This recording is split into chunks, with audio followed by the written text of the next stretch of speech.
Hello and welcome to the update. I'm Heidi Tiltons. It's possible we may see more tsunamis and even acid rain after the weekend's devastating volcanic eruption in Tonga. It's still not known how bad the damage is as communication is cut.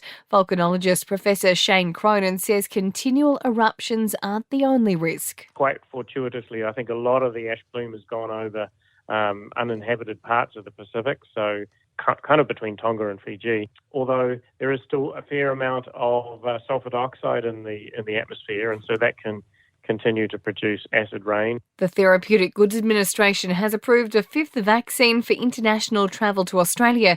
Tourists who have received 2 doses of the Russian-manufactured Sputnik injection will now be considered fully vaccinated. 2 Chinese and 2 Indian-made vaccines were approved late last year, while well over 5 million Aussies have now rolled up their sleeves for a booster shot. 92.6% of people nationwide are fully vaccinated with 2 doses.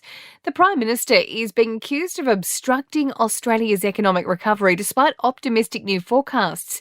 A new report by accounting firm Deloitte expects the economy to grow a healthy 4% this year, but Shadow Treasurer Jim Chalmers says we could be doing better. The economic recovery is hostage in so many ways to the mismanagement of the pandemic on the health front at the federal level. The economy would be stronger and the recovery would be stronger if the Morrison government didn't continue to stuff things up on the health front. Victoria's Deputy Premier admits there are lessons to be learnt from the Novak Djokovic saga after the world number 1 was deported from Australia. The Serbian player has touched down in Dubai after being deported from Australia and unable to defend his Australian Open title. But James Molino says the rules were clear. I think it sends a very strong message that we're requiring patrons, staff, officials, players to be vaccinated to play, to attend. And that's we'll approach all our major events. I'm sure there are lessons to be learned, but visa status has always been and will be a responsibility of the Commonwealth.